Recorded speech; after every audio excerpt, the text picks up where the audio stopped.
Hi നമസ്കാരം, എൻ്റെ പേര് വിനോദ്. അറിഞ്ഞ കാര്യങ്ങൾ അറിയാത്തവർക്ക് വേണ്ടിയുള്ള യാത്ര, അറിവിന്റെ നിറകുടം തേടിയുള്ള യാത്ര, അറിവിന്റെ ഇന്ദ്രജാലത്തിലൂടെയുള്ള യാത്ര, അറിവിന്റെ 6ാം ഇന്ദ്രിയത്തിലേക്കുള്ള യാത്ര. പ്രിയ ഉദ്യോഗാർത്ഥികൾക്ക് സിക്സ് സെൻസിലേക്ക് ഹാർദവമായ സ്വാഗതം.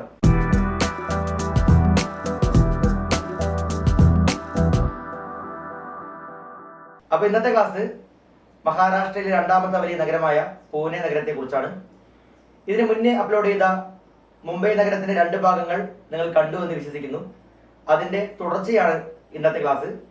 ഈ ക്ലാസ്സിലും ഏകദേശം 40ഓളം ഇമേജസ് കോർത്തിണക്കിയിട്ടാണ് ഇന്നത്തെ ക്ലാസ്സും രൂപീകരിച്ചിരിക്കുന്നത്. അപ്പോൾ ഇത് ക്ലാസ്സിൻ്റെതായ അല്ലെങ്കിൽ പഠിക്കാനുള്ള ഒരു കണ്ടന്റ് മാത്രമായിട്ട് നിങ്ങൾ കാണുക. ഇതിൽ തെറ്റായിട്ടൊന്നും വ്യാഖ്യാനിക്കരുത്. എളുപ്പത്തിൽ എങ്ങനെ പഠിക്കാം എന്നത് മാത്രമേ ഞങ്ങൾ ചിന്തിച്ചുള്ളൂ. ആ ലെവലിലാണ് ബോംബെയെ പോലെ തന്നെ പൂനെയുടെ ഈ ക്ലാസ് അപ്ലോഡ് ചെയ്തിരിക്കുന്നത്. അപ്പൊ നമുക്ക് ക്ലാസ്സിലേക്ക് കിടക്കാം. ഇപ്പം നിങ്ങൾ മുന്നിൽ കാണുന്നത് മഹാരാഷ്ട്രയുടെ ഭൂപടമാണ്. മുംബൈ, പൂനെ, നാസിക്, ഔറംഗാബാദ്, അമരാവതി, നാഗ്പൂർ തുടങ്ങിയ ജില്ലാസ്ഥാനങ്ങൾ ഇതിൽ രേഖപ്പെടുത്തിയതായി കാണാം. ഇതിൽ നമ്മൾ ഇന്ന് ചർച്ച ചെയ്യാൻ പോകുന്നത് മഹാരാഷ്ട്രയിൽ ബോംബെ കഴിഞ്ഞാൽ 2ാമത്തെ വലിയ നഗരമായ പൂനെയെക്കുറിച്ചാണ്. ഈ വീഡിയോ കാണുന്നവർ സ്കിപ്പ് ചെയ്യാതെ മുഴുവനായി കാണാൻ ശ്രമിക്കുക. നിങ്ങളുടെ വിലയേറിയ അഭിപ്രായങ്ങൾ, അത് നെഗറ്റീവ് ആണെങ്കിലും പോസിറ്റീവ് ആണെങ്കിലും ഞങ്ങൾക്ക് കമൻറ്റ് ചെയ്യുക. നിങ്ങളുടെ കമൻറ്റുകളാണ് ഞങ്ങൾക്ക് മുന്നിലേക്ക് പോകാനുള്ള ഊർജം. നവി മുംബൈയിലെ കാഴ്ചകൾ കഴിഞ്ഞ് ഞാൻ മുംബൈയെ താൽക്കാലികമായി മറന്നു. മഹാരാഷ്ട്രയിലെ മറ്റൊരു നഗരത്തിലേക്ക് ചേക്കേറാൻ മനസ്സ് കൊതിച്ചു. ഓർമ്മ വെച്ച കാലം മുതൽക്ക് യാത്രകൾ എനിക്ക് ഒരു ഭ്രമമായിരുന്നു. ആ ഭ്രമത്തിൻ്റെ കൊടുമുടിയിൽ നിൽക്കെ ഞാൻ മറ്റൊരു നഗരം തേടി അലഞ്ഞു. മഹാരാഷ്ട്രയിലെ 2ാമത്തെ വലിയ നഗരം, ഇന്ത്യയിലെ 8ാമത്തെ വലിയ നഗരം. ആ നഗരത്തെ വിളിച്ച പേര് പൂനെ. എൻ്റെ യാത്ര പതിവിൽ നിന്നും വ്യത്യസ്തമായി കാറിലാണ്. ഞാൻ നവി മുംബൈ പൂനെ എക്സ്പ്രസ് ഹൈവേയിൽ പ്രവേശിച്ചു. 150 കിലോമീറ്റർ ഉണ്ട് മുംബൈയിൽ നിന്ന് പൂനെയിലേക്ക്. ഏകദേശം 3 മണിക്കൂർ യാത്ര. കാർ ടോൾ പ്ലാസയിലേക്ക് കയറി. തിരക്ക് അനിയന്ത്രിതമാണ്. മുംബൈയിൽ നിന്ന് പൂനെയിലേക്ക് പോകുന്ന എല്ലാ വാഹനങ്ങളും ഈ 6 വരി പാതയിലൂടെയാണ് യാത്ര ചെയ്യുന്നത്. 270 രൂപ ടോൾ കൊടുത്തു. 6 തുരങ്കങ്ങൾ തന്നെ ഈ പാതയിലുണ്ട്. കാർ നീങ്ങുന്നത് അറിയുന്നത് പോലുമില്ല. ട്രാഫിക് കൂടിക്കൂടി വരുന്നു. ഒരു നഗരം മുന്നിൽ അടുത്തുകൊണ്ടേയിരിക്കുന്നു. ആ നഗരത്തിൻ്റെ പേരാണ് പനവേൽ. കന്യാകുമാരിയിൽ നിന്ന് തുടങ്ങി കേരളത്തിലൂടെ കടന്നു പോകുന്ന ഏറ്റവും നീളം കൂടിയ ദേശീയപാതയായ NH 66 അവസാനിക്കുന്നത് മഹാരാഷ്ട്രയിലെ പനവേൽ എന്ന ഈ നഗരത്തിൽ വെച്ചാണ്. പനവേൽ കഴിഞ്ഞുള്ള യാത്ര അതിമനോഹരമാണ്. പച്ചപ്പിൻ്റെ വശ്യമനോഹരമായ കാഴ്ചകളെ ഒപ്പിയെടുത്ത് പ്രകൃതിക്കൊപ്പമുള്ള യാത്ര. വാഹനത്തിൻ്റെ വേഗത 20 കിലോമീറ്ററായി കുറച്ചു. മുന്നിൽ പാമ്പിൻ ചുരുൾ പോലെ വളഞ്ഞു പൊളഞ്ഞു പോകുന്ന പാത. ഒരു പ്രസിദ്ധമായ ചുരം, ബോർഗട്ട് ചുരം. മുംബൈയെ പൂനെയുമായി ബന്ധിപ്പിക്കുന്ന ചുരം കൂടിയാണിത്. ഒരു നിമിഷം താമരശ്ശേരി ചുരം ഓർത്തുപോയി. അടുത്ത നഗരമാണെങ്കിലോ മഹാരാഷ്ട്രയിലെ പ്രസിദ്ധമായ നഗരമായ ലോണാവാല. INS ശിവാജി നേവൽ അക്കാദമിയുടെ ആസ്ഥാനം കൂടിയാണിത്. ലോണാവാല കഴിഞ്ഞ് ഞാൻ അറിയാതെ മയങ്ങിപ്പോയി. ഞാൻ ഉണർന്നപ്പോൾ കണ്ടത് ആ മനോഹരമായ നഗരത്തിൻ്റെ കാഴ്ച. പശ്ചിമഘട്ട താഴ്വരയിലെ ഏറ്റവും വലിയ നഗരം, ഡക്കാൻ പീഠഭൂമിയിലെ ഏറ്റവും വലിയ നഗരം, ഡക്കാൻ്റെ റാണി എന്ന് പണ്ടുകാലം മുതൽക്കേ പുകൾപ്പെട്ട ആ നഗരത്തെ ഇന്ന് വിളിക്കാൻ ശ്രമിച്ച പേര് പൂനെ എന്ന നാമധേയത്തിൽ. വിമാൻ നഗറിലുള്ള ലെമൺ ട്രീ ഹോട്ടലിലാണ് എൻ്റെ താമസം ഒരുക്കിയിരിക്കുന്നത്. നേരം പുലർന്നു. പൂനെ നഗരം തിരക്കിൽ അകപ്പെട്ടിരിക്കുന്നു.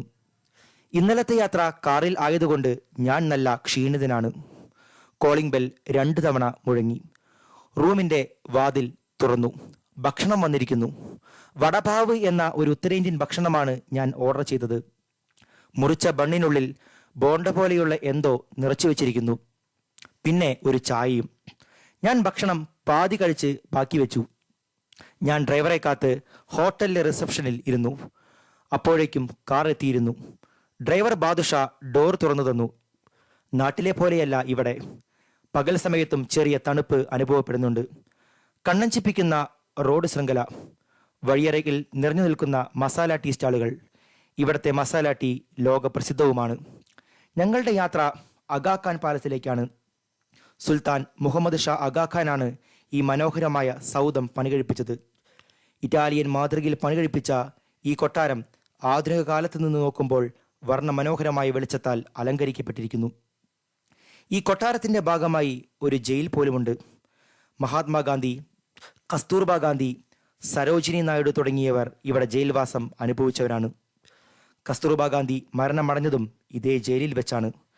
ആഗാഖാൻ കൊട്ടാരത്തിലെ കാഴ്ചകളെ മനഃപൂർവ്വം മനസ്സിൽ നിന്നും മാച്ചുകളഞ്ഞ് ഞങ്ങൾ പൂനെയിലെ തിരക്കേറിയ നഗരവീഥിയിലൂടെ ഡ്രൈവ് ചെയ്തു. ആഗാഖാൻ കൊട്ടാരത്തിൽ നിന്ന് 3 കിലോമീറ്റർ മാറി മോഹനവാടിയിലെത്തുമ്പോൾ ആ ചരിത്രപ്രസിദ്ധമായ പേര് കാതുകളിൽ അലയടിക്കും. Yerwada central jail. മഹാത്മാഗാന്ധി 3 തവണ ഇവിടെ ജയിൽവാസം അനുഭവിച്ചിട്ടുണ്ട്. ചരിത്രത്തെ മനസ്സിൽ നിന്നും മാറ്റി യാത്ര തുടർന്നു. ഈ കാണുന്നതാണ് ആംഡ് ഫോഴ്സ് മെഡിക്കൽ കോളേജ് അഥവാ സായുധസേന അംഗങ്ങൾക്കുള്ള മെഡിക്കൽ കോളേജ്. അവിടെ നിന്ന് ജനറൽ കരിയപ്പ റോഡിലേക്ക് ഞങ്ങൾ ടേൺ ചെയ്തു. കരസേനാ മേധാവിയായ ആദ്യത്തെ ഇന്ത്യക്കാരനാണ് KM കരിയപ്പ. ഈ റോഡിനടുത്താണ് ദക്ഷിണ കരസേനയുടെ ആസ്ഥാനം അഥവാ സദേൺ ആർമി കമാൻഡിൻ്റെ ആസ്ഥാനം. ഉച്ചഭക്ഷണത്തിന് സമയമായി. രാവിലെ ഭക്ഷണം ശരിക്കും കഴിക്കാത്തതുകൊണ്ട് വിശപ്പ് വളരെ കൂടുതലാണ്. വഴിയരികിലെ ഒരു ഇടത്തരം ഹോട്ടലിൽ നിന്ന് ഞങ്ങൾ ഭക്ഷണം കഴിച്ചു. ദാൽബാട്ടി എന്ന ഒരു പ്രത്യേകതരം ഉത്തരേന്ത്യൻ ഭക്ഷണമാണ് ഞങ്ങൾ കഴിച്ചത്.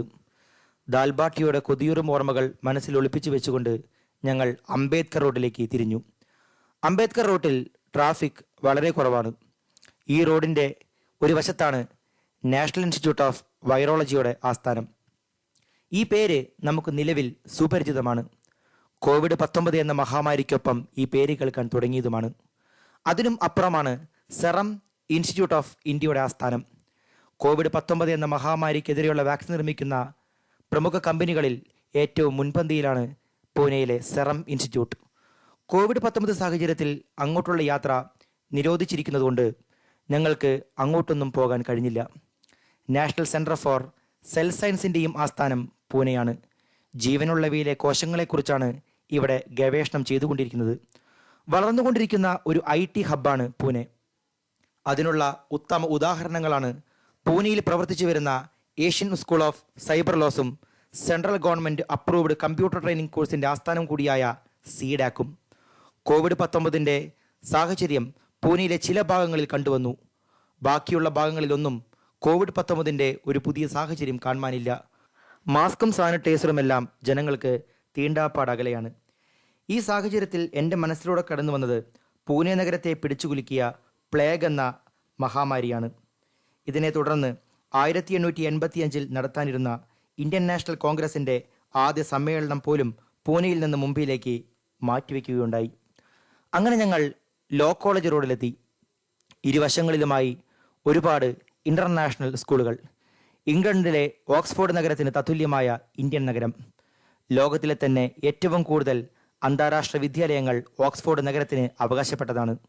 അതുകൊണ്ടാണ് പൂനെയെ കിഴക്കിൻ്റെ ഓക്സ്ഫോർഡ് എന്ന് പോലും വിളിക്കുന്നത്.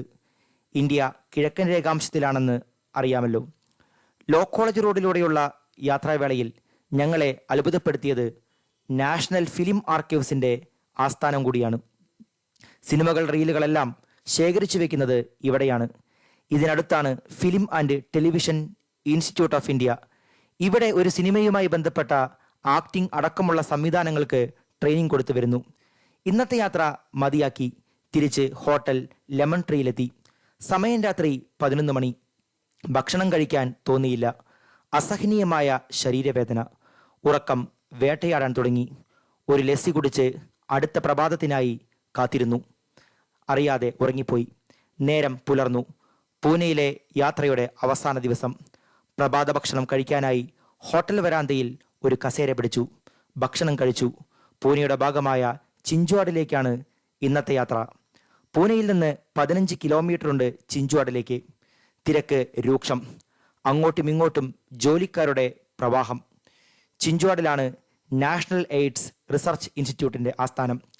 ഇത്രകാലം ഗവേഷണം നടത്തിയിട്ടും എയ്ഡ്സിന് മരുന്ന് കണ്ടുപിടിക്കാൻ കഴിഞ്ഞില്ല എന്നത് വേദനാജനകമാണ്. ഇതിന് തൊട്ടടുത്താണ് പ്രസിദ്ധ നഗരമായ പിംപ്രി. ഹിന്ദുസ്ഥാൻ ആൻറ്റിബയോട്ടിക് ലിമിറ്റഡിൻ്റെ ആസ്ഥാനം. ആൻറ്റിബയോട്ടിക് നിർമ്മാണത്തിന് പ്രസിദ്ധമായ നഗരം കൂടിയാണ് പിംപ്രി. പെൻസിലിൻ ഫാക്ടറി സ്ഥിതി ചെയ്യുന്നതും പിംപ്രിയിലാണ്.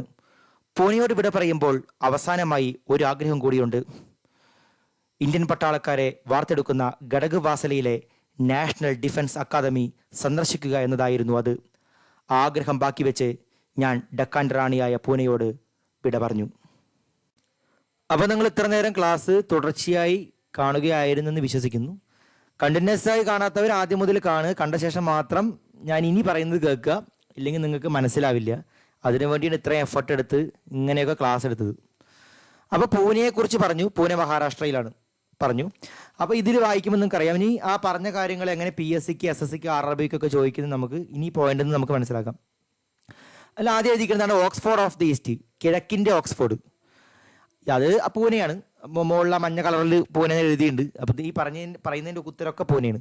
അപ്പോൾ ഓക്സ്ഫോർഡ് ഓഫ് ദി ഈസ്റ്റ്, കിഴക്കിൻ്റെ ഓക്സ്ഫോർഡ് പൂനെയാണ്. അത് കാരണം അറിയാലോ, ലോകത്തിലെ ഏറ്റവും കൂടുതൽ ഇൻ്റർനാഷണൽ സ്കൂളുകൾ ഓക്സ്ഫോർഡിലാണ്. ബ്രിട്ടനിൽ ഓക്സ്ഫോർഡ് സിറ്റി, ഓക്സ്ഫോർഡ് എന്നുള്ള ഒരു സിറ്റിയുടെ പേരാണ്. അതുപോലെ ഇന്ത്യയിലെ ഏറ്റവും കൂടുതൽ ഇൻ്റർനാഷണൽ സ്കൂളുകൾ പൂനെയിലാണ്. അതാണ് കിഴക്കിൻ്റെ ഓക്സ്ഫോർഡ്. ഈ കിഴക്കെന്ന് വരാൻ കാരണം ഇന്ത്യ കിഴക്കൻ രേഖാംശത്തിലാണ്. അത് പഠിച്ചിട്ടുണ്ടല്ലോ, 82 ഡിഗ്രി കിഴക്കൻ രേഖാംശം. ഇന്ത്യ കിഴക്കാണെങ്കിൽ ഇന്ത്യയിലുള്ളതെല്ലാം കിഴക്ക്. അപ്പോൾ കിഴക്കിൻ്റെ ഓക്സ്ഫോർഡ് പൂനെ. പിന്നെ ഡക്കാൻ്റെ റാണി, ക്യൂൻ ഓഫ് ഡക്കാൻ, ഡക്കാൻ പ്ലാറ്റ്യൂവിലാണ് പൂനെ. അപ്പോൾ ഡക്കാൻ്റെ റാണി, ക്യൂൻ ഓഫ് ഡക്കാൻ, അത് പൂനെയാണ്. പിന്നെ വെസ്റ്റേൺ ഘട്ടിൻ്റെ താഴ്വരയിലുള്ള നഗരമാണ് പൂനെ. വെസ്റ്റേൺ ഘട്ടിൻ്റെ താഴ്വരയിൽ ഒരുപാട് നഗരമുണ്ട്. ഇപ്പം നമ്മുടെ കേരളത്തിൽ തന്നെ കൊച്ചി, തൃശ്ശൂരും ഒക്കെ വെസ്റ്റേൺ ഘട്ടിൻ്റെ താഴ്വരയിലാണ്. കോയമ്പത്തൂർ, മംഗലാപുരം, കോയമ്പത്തൂരിനും മംഗലാപുരത്തിനെ കാളൊക്കെ വലിയ നഗരമാണ് പൂനെ. അപ്പോൾ വെസ്റ്റേൺ ഘട്ടിൻ്റെ ഭാഗമായ ഏറ്റവും വലിയ city, largest city in western Ghat region. പിന്നെ ഡക്കാൻ പീഠഭൂമിയുടെ ഭാഗമായ ഏറ്റവും വലിയ നഗരം, കാരണം ഡക്കാൻ റാണി എന്ന് വിളിച്ചല്ലോ നേരത്തെ, largest city in Deccan plateau, ഒക്കെ എല്ലാം പൂനെയാണ്. കാരണം മുംബൈ ഈ വെസ്റ്റേൺ ഘട്ട് റീജിയനിലല്ല. മുംബൈ നിങ്ങൾ ആലോചിക്കുമ്പോൾ അറിയാം, അത് കടൽ തീരത്ത് കിടക്കുന്ന ഒരു നഗരമാണ് മുംബൈ. പൂനെയിൽ കടലില്ല. കാരണം ആ ബോംബെയിൽ നിന്ന് പൂനെയിലേക്ക് പോകുമ്പോൾ മുഴുവൻ ഈ പശ്ചിമഘട്ടത്തിലൂടെയാണ് കടന്നു പോകുന്നത്, തുരങ്കങ്ങളും അങ്ങനെയൊക്കെയാണ്. അപ്പോൾ പശ്ചിമഘട്ടത്തിലെയും ഡക്കാൻ പീഠഭൂമിയിലെയും വലിയ നഗരമാണ് മുംബൈ. പിന്നെ മഹാരാഷ്ട്രയുടെ സാംസ്കാരിക തലസ്ഥാനം, ഇപ്പോൾ കേരളത്തിൻ്റെ തൃശ്ശൂർ എന്ന് പറയില്ലേ, അതേപോലെ കൾച്ചറൽ ക്യാപിറ്റൽ ഓഫ് മഹാരാഷ്ട്ര, അത് പൂനെയാണ്. പിന്നെ സദേൺ ആർമി കമാൻഡ്, കരസേനയുടെ ദക്ഷിണ ഭാഗത്തുള്ള ആസ്ഥാനം. 7 കമാൻഡാണ് കരസേനയ്ക്കുള്ളത്. അതിൽ ഏറ്റവും താഴെ, ദക്ഷിണം എന്ന് വെച്ചാൽ ഉള്ളതിൽ വെച്ച് താഴെ, ഇപ്പോൾ കേരളത്തിലോ തമിഴ്നാട്ടിലോ ഒന്നും ആർമി കമാൻഡ് ഇല്ല. ഉണ്ടെങ്കിൽ അതാവും ദക്ഷിണം. ഉള്ളതിൽ വെച്ച് ഏറ്റവും താഴെ ദക്ഷിണ കരസേന ആസ്ഥാനം, അത് പൂനെയാണ്. പിന്നെ ബോർഗട്ട് ചുരം, നമ്മൾ പറഞ്ഞു എക്സ്പ്രസ് ഹൈവേയിൽ നമ്മൾ കണ്ടതാണ്. മുംബൈയെ പൂനെയുമായി ബന്ധിപ്പിക്കുന്ന ചുരമാണ് ബോർഗട്ട്. ബോർഗട്ട് മഹാരാഷ്ട്രയിലാണെന്ന് ചോദിക്കുക, പൂനെയിലല്ല. ഈ ബോർഗട്ട് പൂനെയിലേക്ക് പോകുന്ന റൂട്ടിലാണ്. നമ്മൾ ലോണവാലയ്ക്ക് അടുത്ത് വെച്ചിട്ടാണ് ഈ ബോർഗട്ട് ചുരം കണ്ടത്. അപ്പോൾ ആ മുംബൈയെ പൂനെയുമായി ബന്ധിപ്പിക്കുന്നു. പിന്നെ ആ പോകുന്ന റൂട്ടിൽ എക്സ്പ്രസ് ഹൈവേയിൽ കണ്ടൊരു നഗരമാണ് പനവേൽ. പനവേൽ നിന്ന് പൂനെയിലല്ല, അതൊക്കെ പോകുന്ന റൂട്ടിലാണ് പനവേൽ. പനവേലിൻ്റെ പ്രത്യേകത പറഞ്ഞു. ഇപ്പോൾ കന്യാകുമാരിയിൽ നിന്ന് തുടങ്ങി കേരളത്തിലൂടെ വരുന്ന ഒരു ദേശീയപാതയാണ് NH 66. ആ NH 66 അവസാനിക്കുന്നത് മഹാരാഷ്ട്രയിലെ പനവേലിൽ വെച്ചിട്ടാണ്. അപ്പോൾ ചിലപ്പോൾ അങ്ങനെ ചോദിക്കും, NH 66 ഏത് മുതൽ ഏതുവരെ, കന്യാകുമാരി ടു പനവേൽ, അല്ലെങ്കിൽ NH 66 എവിടെ വെച്ച് അവസാനിക്കുന്നു, പനവേൽ. അല്ലെങ്കിൽ ചോദിക്കും കേരളത്തിലൂടെ കടന്നു പോകുന്ന ഏറ്റവും നീളം കൂടിയ ദേശീയപാതയായത് NH 66. ചിലപ്പോൾ ചോദിക്കും NH 66 പഴയ പേരെന്ത്, NH 17. NH 17 പേര് മാറ്റിയിട്ടാണ് NH 66 ആക്കിയത്, നാഷണൽ ഹൈവേ 66. പിന്നെ ഒരു നഗരമാണ് ലോണവാല. ലോണവാലയിൽ എന്താ, നേവൽ അക്കാദമി ഉണ്ട്. ഏത് academy? INS Shivaji naval academy. ഇപ്പം നമ്മുടെ കണ്ണൂരിലെ ഏഴിമല നേവൽ അക്കാദമി പറയില്ലേ, അതുപോലെ INS ശിവജി നേവൽ അക്കാദമി എവിടെയാ? അത് ലോണവാലയിൽ. പിന്നെ അഗാഖാൻ പാലസ്. അഗാഖാൻ പാലസ് ഞാൻ പറഞ്ഞിട്ടുണ്ട്, അതൊരു പാലസാണ്. അതിൻ്റെ ഭാഗമായ ഒരു ജയിലുണ്ട്. ആ ജയിലിൽ കസ്തൂർബ ഗാന്ധി, അതുപോലെ മഹാത്മാഗാന്ധി, സരോജിനി നായിഡു, മഹാത്മാഗാന്ധിയുടെ പത്നിയാണല്ലോ കസ്തൂർബ ഗാന്ധി, പിന്നെ സരോജിനി നായിഡു, അവരൊക്കെ ജയിൽവാസം അഗാഖാൻ പാലസിൽ അനുഭവിച്ചിട്ടുണ്ട്. അതിൽ കസ്തൂർബ ഗാന്ധി അന്തരിക്കുന്നത് എവിടെ വെച്ചിട്ടാ, മരണമടയുന്നതും ഈ അഗാഖാൻ പാലസിൽ വെച്ചിട്ടാണ്. പിന്നെ യർവാദ ജയിൽ, അതും പൂനെയിലാണ്. മോഹനവാടി പറഞ്ഞ സ്ഥലത്താണ് യർവാദ ജയിൽ. യർവാദ ജയിലും മഹാത്മാഗാന്ധി ഒരുപാട് വർഷം തടവറയിൽ കിടന്നൊരു ജയിലാണ് ഇത് യർവാഡ, അത് പൂനെയിലാണ്. പിന്നെ armed force medical college. Armed force പറഞ്ഞാൽ സായുധ സേന. ഇപ്പം മിലിറ്ററിയിലൊക്കെ ഏറ്റവും താഴെ നിൽക്കുന്ന, തോക്കും പിടിച്ച് നിൽക്കുന്ന, ഏറ്റവും താഴ്ന്ന ലെവലിലുള്ള അവരെ അപമാനിക്കില്ല, ഏറ്റവും താഴേക്കടയിലുള്ള പട്ടാളക്കാരില്ലേ, എന്ന് വെച്ചാൽ അവരുടെ ഏറ്റവും താഴ്ന്ന ഗ്രൂപ്പിലുള്ളത്, അതാണ് സായുധ സേന. അവർക്ക് വേണ്ടിയുള്ള മെഡിക്കൽ കോളേജാണ് ആംഡ് ഫോഴ്സ് മെഡിക്കൽ കോളേജ്, അത് പൂനെയിലാണ്. ഈ പൂനെ പറഞ്ഞാൽ ഈ മിലിറ്ററിയുടെ ഒരു കേന്ദ്രമാണ് പൂനെ നാസിക് എന്നൊക്കെ പറഞ്ഞു കഴിഞ്ഞാൽ. അങ്ങനെ ചിന്തിച്ച് വെക്കുക നിങ്ങൾ. പിന്നെ നാഷണൽ ഇൻസ്റ്റിറ്റ്യൂട്ട് ഓഫ് വൈറോളജി, അത് വൈറസിനെ കുറിച്ചുള്ള ഗവേഷണം. COVID-19 എന്നുള്ള ആ പേര് ആ മഹാമാരി തുടങ്ങിയപ്പോൾ തന്നെ കേട്ടതാ, പൂനെയിൽ നിന്നാണ് റിസൾട്ട് എന്നുള്ളത്. അപ്പോൾ പുതിയൊരു വൈറസ് വന്നാൽ അതിനെക്കുറിച്ചുള്ള ഗവേഷണം, ആ വൈറസ് ബാധ ഏറ്റിട്ടുണ്ടെങ്കിൽ അവർക്ക് രോഗം വന്നു, പോസിറ്റീവാണോ നെഗറ്റീവാണോ, അതിനെക്കുറിച്ചുള്ള റിസൾട്ടൊക്കെ ഈ നാഷണൽ ഇൻസ്റ്റിറ്റ്യൂട്ട് ഓഫ് വൈറോളജി എന്നാണ്. പിന്നെ സെറം ഇൻസ്റ്റിറ്റ്യൂട്ട്, അത് നിങ്ങൾക്കറിയാം. ഇപ്പോൾ ലോകത്തിൽ പല സ്ഥാപനങ്ങളിലും COVID-19 മരുന്നിന് ഗവേഷണം നടക്കുന്നുണ്ട്, വാക്സിന് വേണ്ടിയിട്ട്. അതിൽ ഓക്സ്ഫോർഡ് സർവകലാശാലയുമായി കൊളാബറേറ്റ് ചെയ്ത് ഇന്ത്യയിൽ ഒരു വാക്സിൻ വികസിപ്പിക്കുന്ന ഒരു ഗവേഷണ സ്ഥാപനമാണ് സെറം. അത് പേപ്പറിലൊക്കെ മാധ്യമങ്ങളിലൊക്കെ നിങ്ങൾ വായിച്ചിട്ടുണ്ടാവും. പിന്നെ national centre for cell science, അത് നിങ്ങൾക്കറിയാം. ഇപ്പോൾ ചെടികൾക്ക്, മരം, മനുഷ്യൻ, ജന്തുക്കൾക്കൊക്കെ കോശങ്ങളുണ്ട്.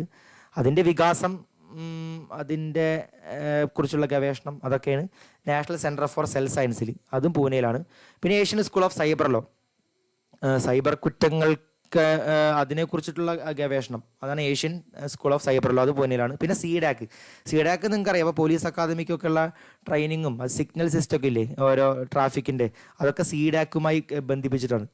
Centre for development of advanced computing, CDAC. അതും ഇപ്പോൾ സെൻസസ് ഒക്കെ നടക്കുമ്പോൾ ഒക്കെ ഇതുമായി ബന്ധപ്പെട്ട കുറേ പ്രോഗ്രാമിങ് കാര്യങ്ങളൊക്കെയാണ്. അത് സീഡാക്ക്, അത് പൂനെ.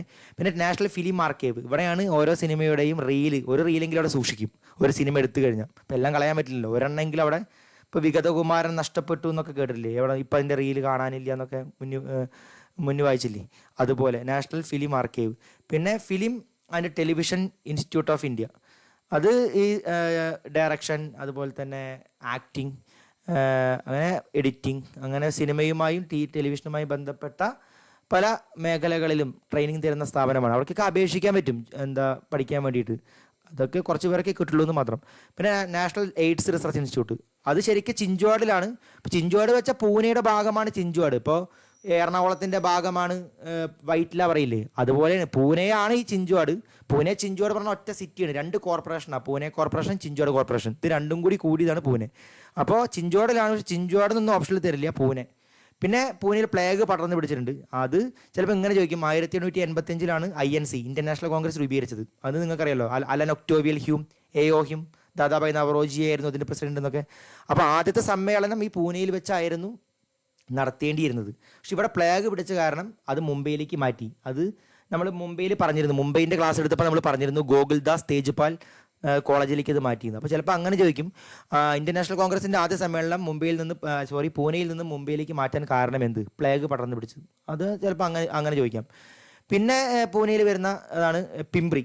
അത് പൂനെയുടെ ചിഞ്ചുവാഡിനപ്പുറം വരുന്ന സ്ഥലമാണ് പിംപ്രി.